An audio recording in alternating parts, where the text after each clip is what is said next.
See, I really don't understand the business of this so-called, what is this Vikasit Bharat Shiksha Adhistan Bill? Yeah, somebody from South finds it extremely difficult to pronounce all these new bills. If you ask me the three criminal bills which have come, maybe Bharatiya Nyaya Samhita I can do it, but others it's very difficult. I feel that the Vikasit Bharat, which has been underlined now, is more or less like the Nazi Germany. That is the dream of this government. I recollect reading one of the interviews of Albert Einstein, who had escaped from Germany. He said that if the academic community had withstood the pressure of Nazi party, Germany would not have plunged into this something called psychic distemper. Psychic distemper is something like mental illness. I feel that all these pieces of legislations are intended to make sure that the academic freedom is completely taken away, snatched away. I had prepared a dossier on this actually when after distinguished leaders of this movement spoke to me. But see, few points which I have. Yeah, kiska hai? Yeah. Somebody is not very comfortable with me. That's what I understand. Yeah.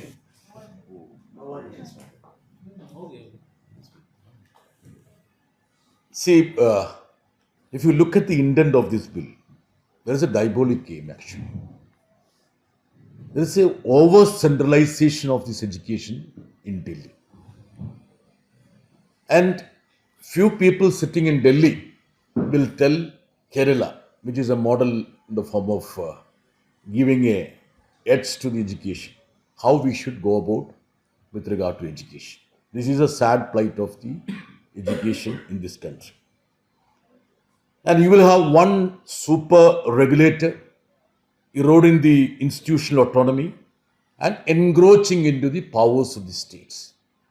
Now you know, in the form of the governor, that is inverted comma chancellor, all those universities which are built by the sweat and blood of the states, people of the states, have been virtually hijacked or taken over.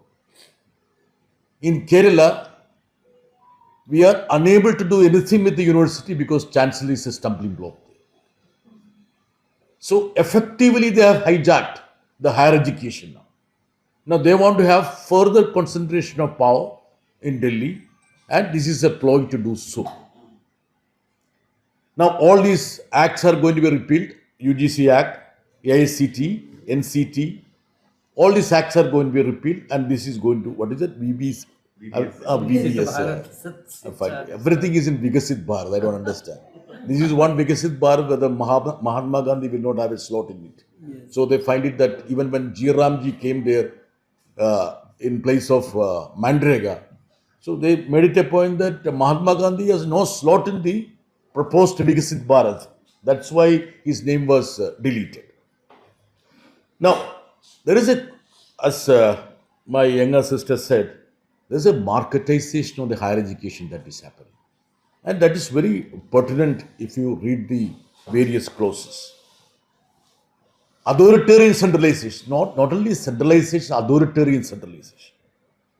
And dealing in funding, strategic functional separation, and some sort of an algorithmic discipline.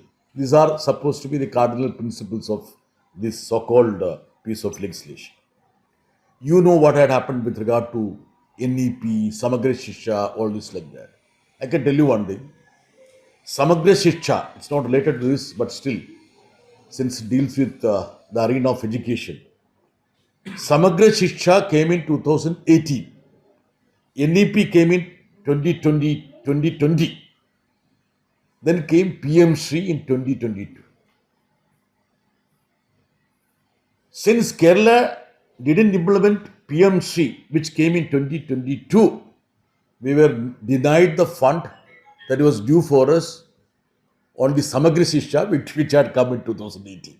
See how, they scheme the things.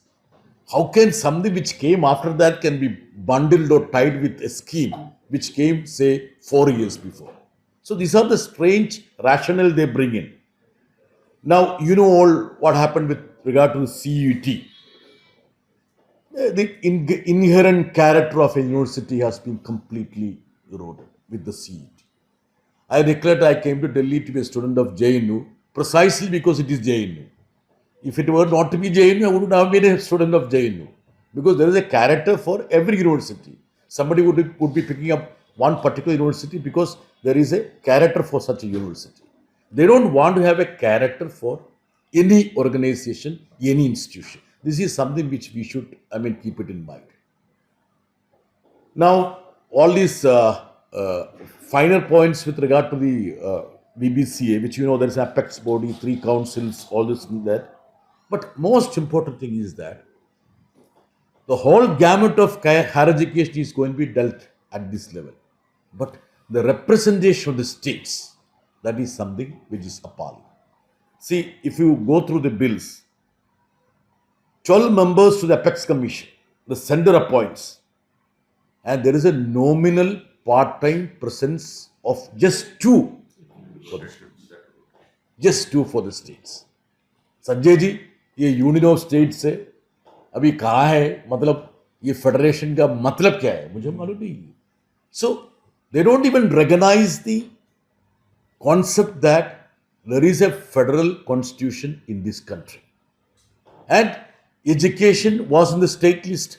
It's a contribution done by our Congress friends. Anyway, 42nd amendment.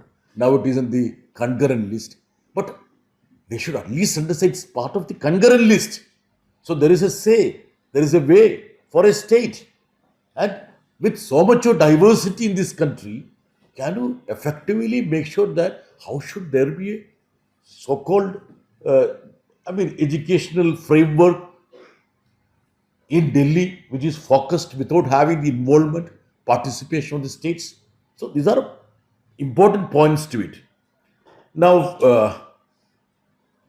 there is no linguistic or say regional presence if you look at it. So they don't want to have something like linguistic presence. So when I talk in terms of Hindi, they don't accept the fact that India has got so many languages. Sanjay ji, you're at advantage. At least in Hindi front, you are benefited. Now think about the sad plight of people from South India. We are unable to speak Hindi. कुछ जानते हैं, इसका further जान नहीं सकते. So now the real power of this VBC rests with the chairman and member secretary. Now, education secretary and 3 council presidents.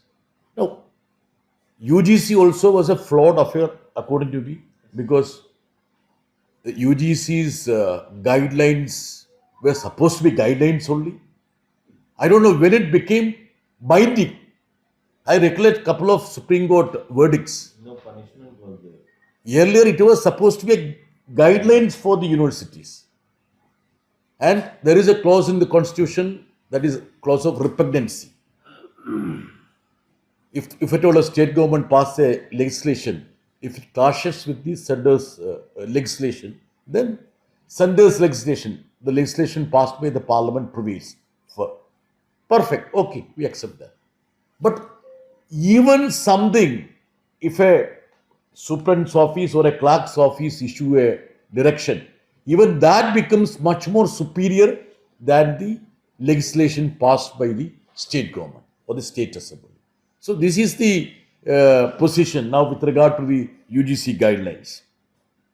But even in that flawed act, not less than half shouldn't be part of the union or the state government. That was the UGC thing. You shouldn't be part of the permanent executive, that is either part of the state government or the central government. But here that has been conveniently, replaced. So what I understand is that this is something which drives all the institutions, the universities, into a single commercial framework. This is the motto of this BBC. And I don't want to talk about the Accreditation Council, the Standardization Council, the Regulatory Council, etc., because of the paucity of time. But I can tell you one thing: this bill, if it is passed in this form, will hugely detrimental to the cause of the education, which we, of course, cherish. And since it is part of the select committee, even after 1 month, the government hasn't come out with the format of the select committee, who are going to be members of the select committee. If at all we knew who are going to be the select committee members, at least we could have called them here. But trust me, inverted comma, the government will have a brutal majority in the select committee. That is how, because for them, parliamentary scrutiny is something secondary. As you all know, earlier 75% of the bills used to go to the standing committees of the select committees.